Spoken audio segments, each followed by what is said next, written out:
Ժամը 13-ն է Open Media-ի ուղիղ եթերում Ռենյուս լրատվականը շարունակում է իր աշխատանքը, մենք աշխատում ենք հանուն Հայաստանի Հանրապետության, ես Անին եմ Զաքարյան, շատ բարի օր։ Կառավարության այսօրվա նիստի օրակարգում 39 հարց էր, որից չի զեկուցվել 35-ը ևս 2 հարց գաղտնի է։ Գործադիրը որոշում է կայացրել շարքային կազմի պարտադիր զինվորական ծառայության 2025 թվականի ձմեռային զորակոչ հայտարարելու եւ զորացրում կատարելու մասին։ Զորակոչը կիրականացվի 2026 թվականի հունվարի 7-ից 31-ը, իսկ զորացրումը հունվարի 8-ից 31-ը։ Կառավարության մեկ այլ որոշմամբ հերթական սուբվենցիոն ծրագրերի համաֆինանսավորմանը ուղղվի 1 միլիարդ 59 միլիոն դրամ, տարածքային կառավարման եւ ենթակառուցվածքների նախարար Դավիթ Խուդատյանը նշել է, որ առաջարկվում է համաֆինանսավորել 20 համայնքների 24 սուբվենցիոն ծրագրեր։ Խուդատյանը հայտնել է նաեւ, որ տարեկան 500 կիլոմետր ճանապարհ կառուցելու պլանը կկատարվի։ Այս պահին 475 կիլոմետր ճանապարհ արդեն կառուցվել կամ նորոգվել է։ Հայաստանի արտաքին գործերի նախարար Շարարատ Միրզոյանն արձագանքել է Թուրքիայի պաշտոնակից Հական Ֆիդանի հայտարարությանը, թե եթե Թուրքիան հիմա կարգավորի հարաբերությունները, ապա Հայաստանից կխլի Ադրբեջանի հետ խաղաղության համաձայնագիրը ստորագրելու ամենամեծ դրդապատճառը։ Միրզոյանն Armen Press-ին ասել է, որ Թուրքիայի հետ դիվանագիտական հարաբերությունների հաստատումը եւ սահմանի բացումն իսկապես կարևոր են Հայաստանի համար, նույն կերպ կարևոր է նաեւ Ադրբեջանի հետ հաստատված խաղաղության հետագա ինստիտուցիոնալացումը։ Երկու ուղղություններով Հայաստանն անկեղծ ջանքեր է գործադրում, միաժամանակ սակայն այս երկու բաղադրիչներից որևէ մեկը մյուսով պայմանավորված չեն, եւ եթե անպայմանորեն փորձենք դրանց միջև պատճառահետևանքային կապ տեսնել, գուցե պարզվի, որ Թուրքիայի հետ հարաբերությունների ամբողջական կարգավորումը կարող է ոչ թե բացասաբար, այլ ճիշտ հակառակը դրականորեն անդրադառնալ Հայաստանի եւ Ադրբեջանի միջև կարգավորման գործընթացի վրա, ասել է նա։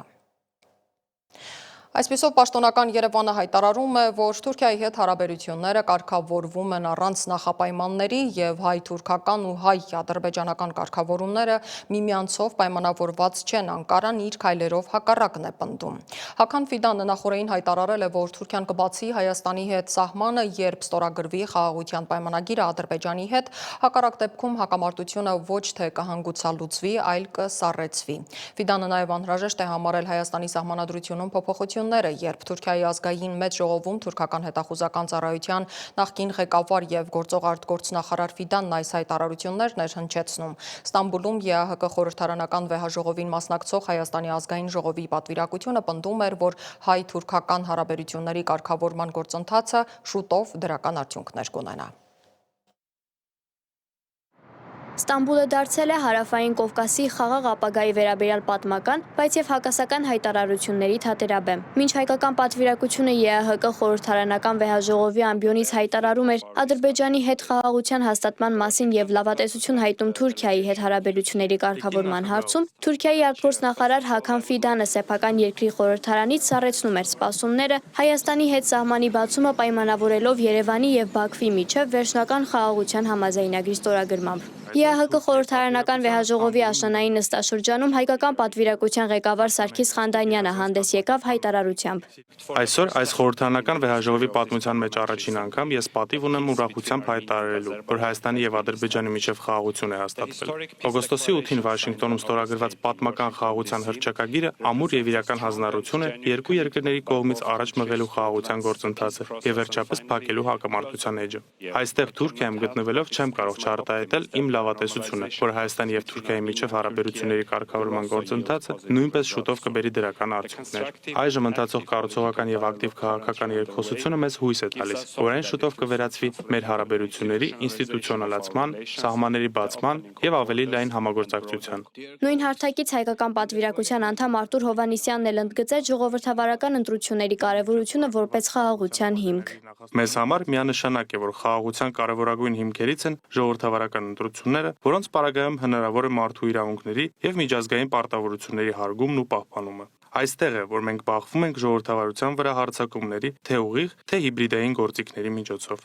2 օր առաջ Հայաստանի խոշոր քաղաքներից մեկում մենք տեսանք այս ամենը, բայց ուրախությամբ կարող եմ ասել, որ հաղթեցին ժողովրդավարությունն ու խաղաղության օրակարգը։ Զուգահեռաբար Թուրքիայի խորհրդարանում արտգործնախարար Հական Ֆիդանը 2026 թվականի բյուջեի քննարկմանը հայտարարեց, որ Թուրքիան Հայաստանի հետ հարաբերությունները կկարգավորի միայն այն բանից հետո, երբ Երևանն ու Բաքուն կստորագրեն վերջնական խաղաղության պայմանագիրը։ Azerbaycan-Ermenistan barış sürecinde Ադրբեջանի հետ վերջնական համաձայնագրի կնքումից հետո Թուրքիան կբացի իր սահմանային դռները Հայաստանի հետ։ Երկու երկրների միջև հարաբերությունների կարգավորումը, սահմանի բացումն ու տնտեսության ակտիվացումը իրենց հայկական կողմի կարևոր հարցեր են։ Մեր հարաբերությունները Հայաստանի հետ հենց այս պահին կարգավորելով Հայաստանի ձեռքից կխլենք Ադրբեջանի հետ խաղաղության պայմանագիր կնքելու համար անհրաժեշտ ամենակարևոր շարժառիթը։ Դրանով հնարավոր է տարածաշրջանում սառեցված պատերազմի առաջ կանգնենք, ինչը չենք ցանկանում։ Թուրք վերլուծաբանի դիտարկմամբ Ֆիդանի հայտարարությունը ոչ թե Անկարայի սեփական դիրքորոշումն է, այլ Բաքվի կողմից գործադրվող ճնշման ուղիղ հետևանք։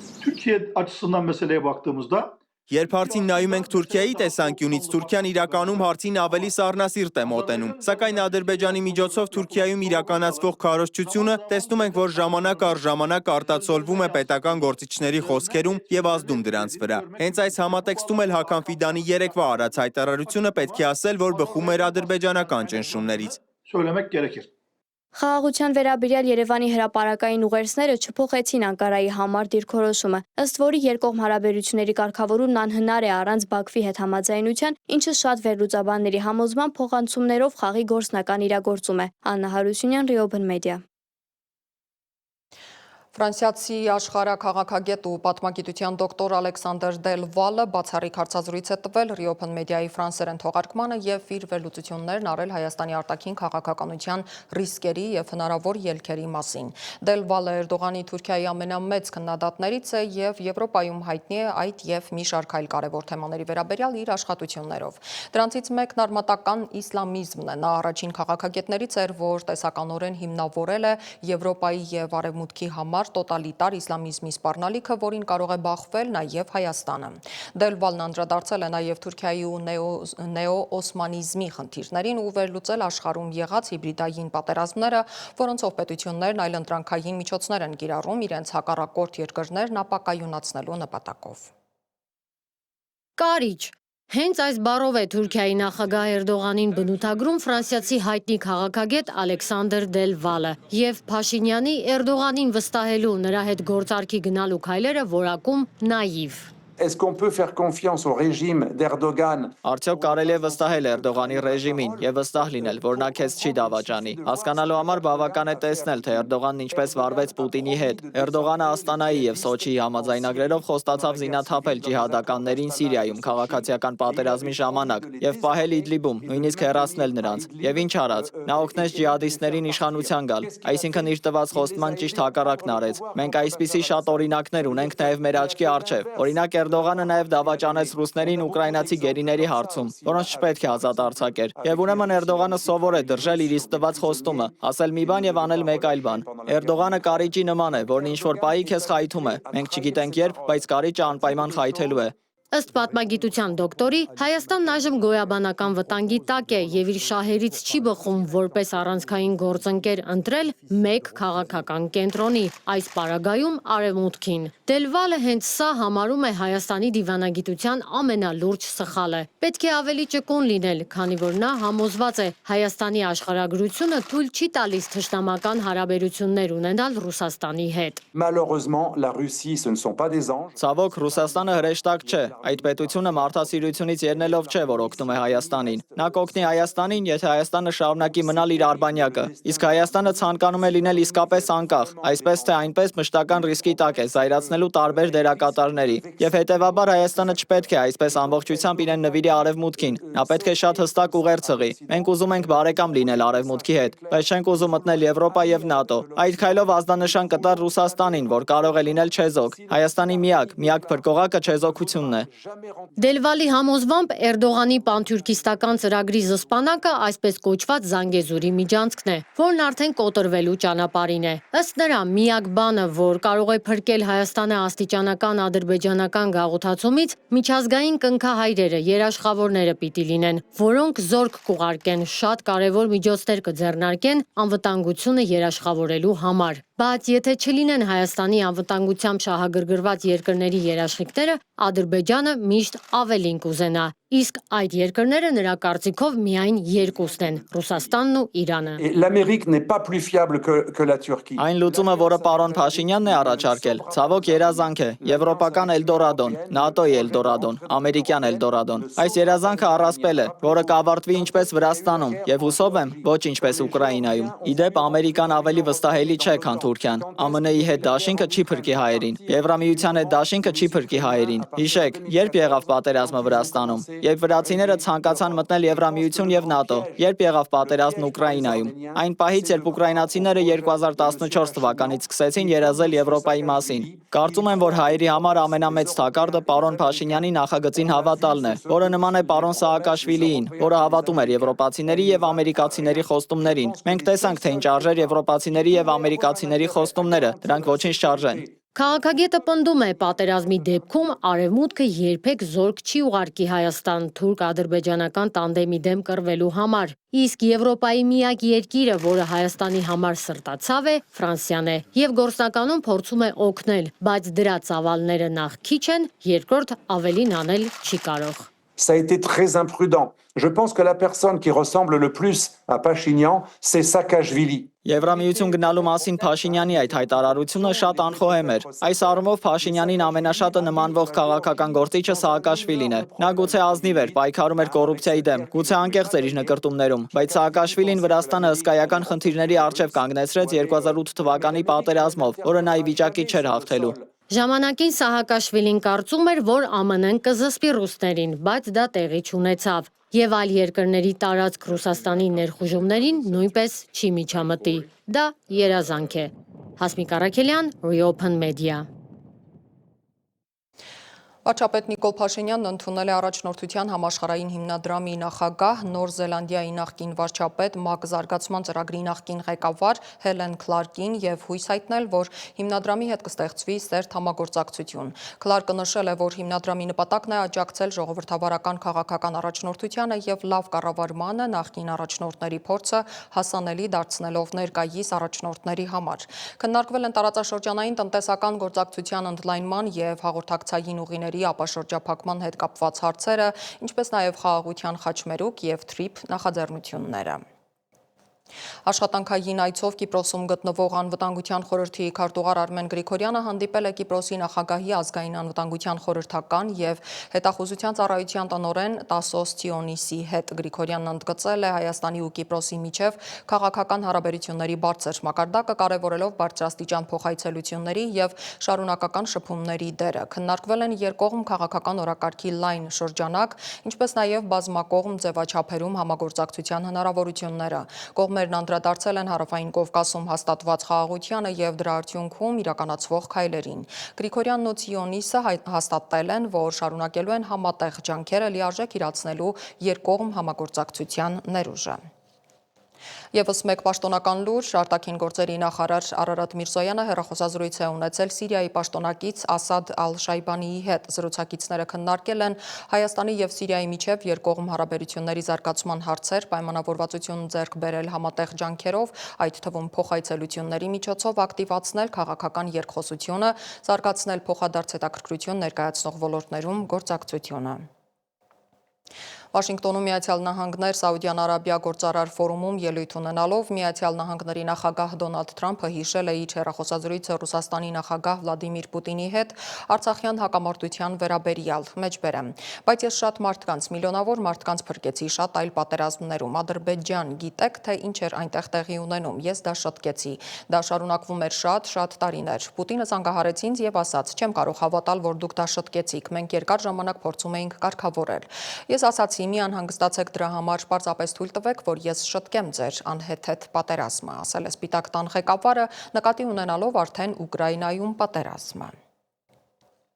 Պետքարտուղար Մարկո Ռուբիոն հայտարարել է, որ ուկրաինական հակամարտության երկու կողմերն էլ դրա դադարեցման համար պետք է համաձայնեն փոխադարձ զիջումների գնալ, ինչպես նա է գրել X-ում դժվար, բայց անհրաժեշտ զիջումների։ Պատերազմն ավարտելու համար անհրաժեշտ է լուրջ եւ իրատեսական գաղափարների լայն փոխանակում, ահա թե ինչու ենք մենք շարունակում մշակել այս պատերազմը դադարեցնելու հնարավոր գաղափարների ցանկը հիմնվելով հակամարտության երկու կողմերի առաջարկների վրա, հավելել է Ռուբիոն։ Միջազգային լրահոսին այսօր հետևում է իմ գործընկեր Անի Հովանիսյանը։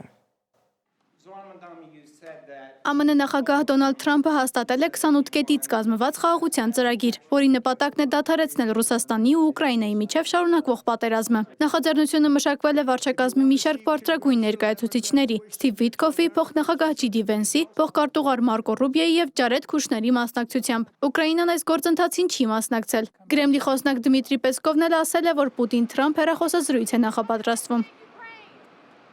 ԱՄՆ-ն ազդանշան է տվել նախագահ Վոլոդիմիր Զելենսկիին, որ Ուկրաինան պետք է ընդունի Ռուսաստանի հետ պատերազմը դադարեցնելու ԱՄՆ-ի մշակած շրջանակային համաձայնագիրը, որը Կիևին առաջարկում է հրաժարվել տարածքներից եւ որոշ զինատեսակներից։ Անանուն աղբյուրների առաջարկները ի թիվս այլ բաների ներառում են Ուկրաինայի զինված ուժերի թվաքանակի կրճատումը։ Վաշինգտոնը ցանկանում է, որ Կիևը ընդունի հիմնական կետերը։ Ռուսաստանի արտաքին գործերի նախարար Սերգեյ Լավրովը նշել է, որ Ուկրաինայի հակամարտության հանգուցալուծումը կախված է ՆԱՏՕ-ի ընդլայնման վտանգների չեզոքացումից։ Լավրովը ընդգծել է, որ անհրաժեշտ է ապահովել Ռուսաստանի անվտանգության վստահելի երաշխիքները, վերացնել Հյուսիսատլանտյան դաշինքի ագրեսիվ ընդլայնման վտանգը եւ դադարեցնել Ուկրաինայի միլիտարիստական դաշինքի մեջ ներքաշելու փորձերը։ Դոնալդ Թրամփը ստորագրել է օրինագիծ, որը պարտադրում է հրապարակել ֆինանսիստ Ջեֆրի Էփշտեյնի հետ կապված փաստաթղթերը։ Թրամփը հանձնարարել է Արդարադատության նախարարությանը բացել Էփշտեյնի վերաբերյալ բոլոր ոչ գաղտնի նյութերը ու գրառումները։ Ֆինանսիստ Ջեֆրի Էփշտեյնը ձերբակալվել էր 2019-ի հուլիսին։ Նա մեղադրվում է սեռական թրաֆիքինգի անչափահասների մարմնավաճառության մեջ ներգրավելու համար։ Նրա շրջապատում եղել են ԱՄՆ եւ այլ երկրների մի շարք ազդեցիկ անձինք, այդ թվում նախկին պետությունների ղեկավարներ, գործարարներ եւ հայտնի մարդիկ։ Դոնալդ Թրամփը հանդիպելու է Նյու Յորքի առաջին մուսուլման քաղաքապետ 34-ամյա Զոհրան Մամդանիի հետ։ Մամդանիի գրասենյակից եւս հաստատել են հանդիպման մասին լուրը։ Նյու Յորքի նոր քաղաքապետը պաշտոնավորումը կսկսի 2026 թվականի հունվարի 1-ից։ Միաժամանակ Վաշինգտոնում մեկնարկել են ռեժիմի վերացում անվանումով լայնածավալ բողոքի ցույցեր, որոնց ընթացքում հազարավոր ամերիկացիներ պահանջում են նախագահ Դոնալդ Թրամփի իմպիչմենթը եւ պաշտոնանկությունը։ Անի Հովանեսյան, Reopen Media։ Ադրբեջանը հայտնվել է իր համար մի տհաճ պատմության մեջ։ Միջազգային հայտնի կազմակերպությունն Ադրբեջանին մեղադրում է անցած 2 տարում Գազայում Իսրայելի իրականացրած ցեղասպանությանն անուղղակի մասնակցելու համար։ Քանի որ Ադրբեջանը եղել է Իսրայել ներմուծված հում նավթի գլխավոր մատակարարներից մեկը, խնդիրն այն չէ, որ Ադրբեջանն այս առումով անգնահատելի գործընկեր է Իսրայելի համար։ Հարցն այն է, որ նավթը նախ Բաքու-Թբիլիսի Ջեյհանով հասել է Թուրքիա, հետո Իսրայել։ Ուստի այն դեպքում, երբ մուսուլմանական երկրների շրջանակում Թուրքիան էլ Ադրբեջանն էլ խոսում են իսլամական համերաշխության մասին։ Թեմային իմ գործընկեր Մոնիկա Հայրոյանն է անդրադարձել։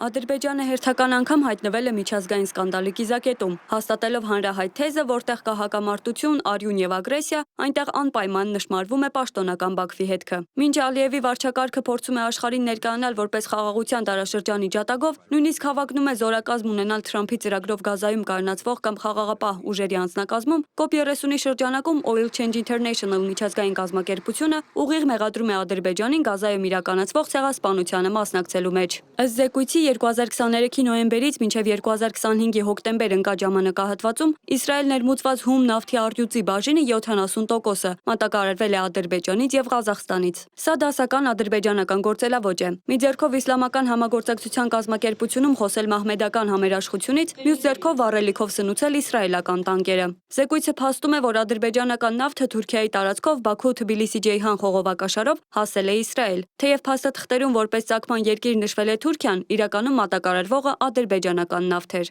Ղազախական նավթը Ռուսաստան է մատակարարվել Կասպյան խողովակաշարային կոնսորցիումի խողովակով, որտեղ Սև ծովի նավահանգիստներով ուղարկվել է Իսրայել։ Թեև փաստաթղթերով մատակարարումները ձևակերպված են եղել որպես ռուսական, սակայն 56 խմբականակից 55-ը իրականում եղել է ղազախական հում նավթ։ Իսրայելին վերամշակված նավթի մատակարարների շարքում առաջատար դիրքեր են զբաղեցնում Ռուսաստանը, Հունաստանը եւ ԱՄՆ-ն։ Ընդ որում Միացյալ Նահանգներն է ռազմական ինքնաթիռների համար նախատեսված GP-8 ռեակտիվ վառելիքի միակ մատակարարը։ Տեխասից ժամանած 9 լցանավ Իսրայել է հասցրել 360,000 տոննա GP-8 վառելիք։ Այն երկրները, որոնք նշված ժամանակահատվածում վառելիք են մատակարարել Իսրայելին, դա արել են լիովին գիտակցելով Իսրայելի կողմից իրականացվող վայրագությունները։ Ցեղասպանության նավթից գոյացած գումարները բնականաբար ուղղվում են ոչ թե Ադրբեջանի բնակչության բարեկեցությանը, այլ հերթական ագրեսիվ ծրագրերի ֆինանսավորմանը։ Ադրբեջանի ֆինանսների նախարար Սահիլ Բաբաևը խորհրդարանում հպարտությամբ հայտարարել է, որ 2026 թվականի բյուջեի առաջնահերթությունը մնում են ռազմական ծախսերը։ Թվերը խոսուն են։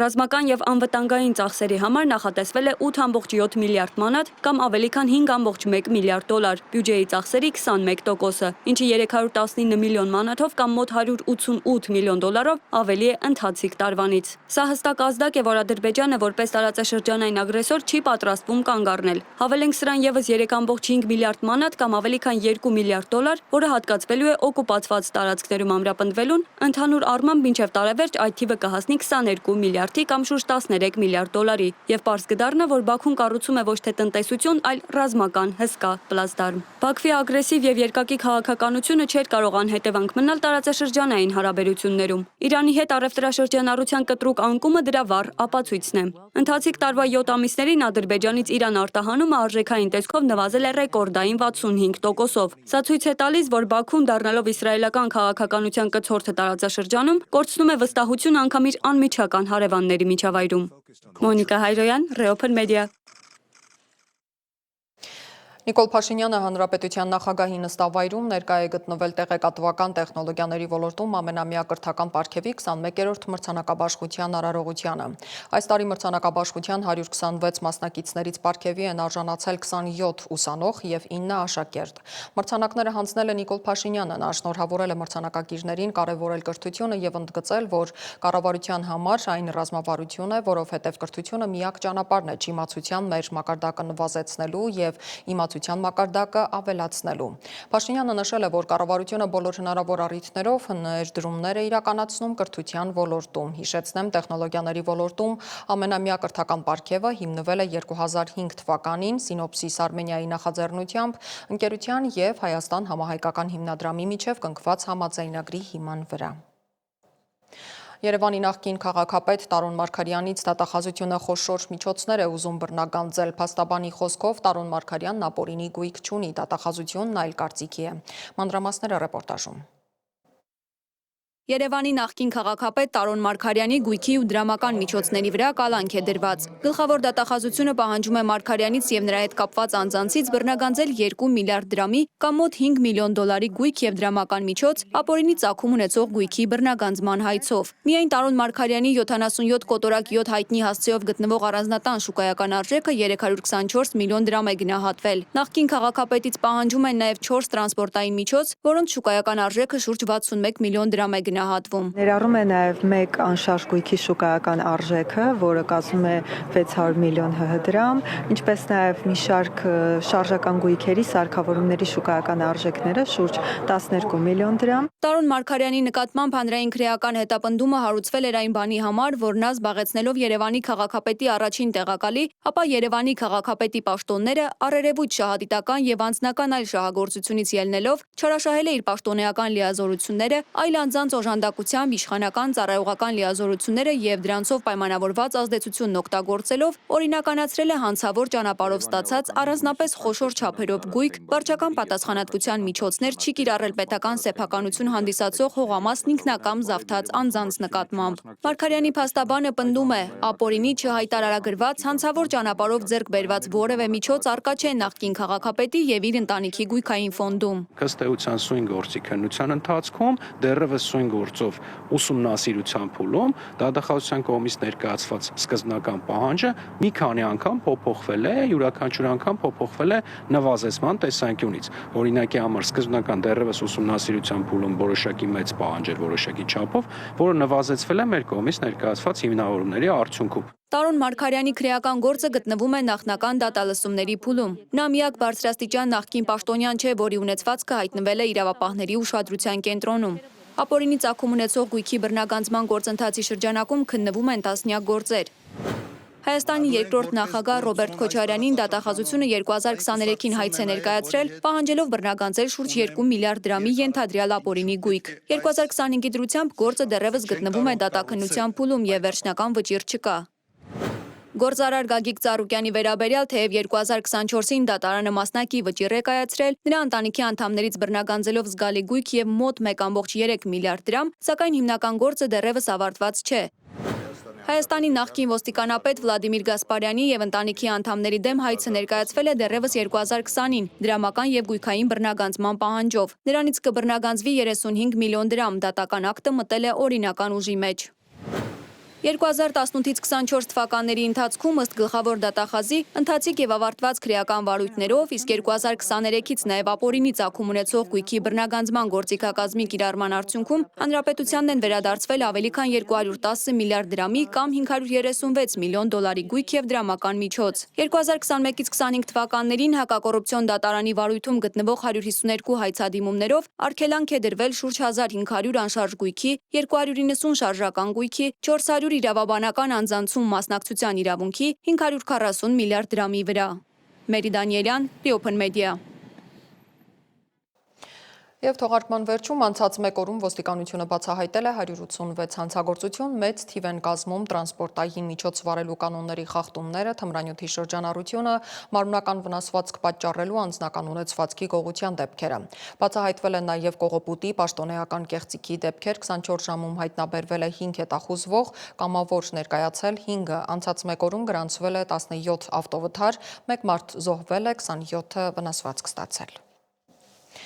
Այսքան էինք պատրաստել այս ժամի համար, հիշեցնեմ, որ մեզ կարող եք գտնել սոցիալական բոլոր հարթակներում, մենք աշխատում ենք հանուն Հայաստանի Հանրապետության։ Ես Անին եմ Զաքարյան, կհանդիպենք հաջորդ թողարկման ժամին 17:00-ին առայժմ։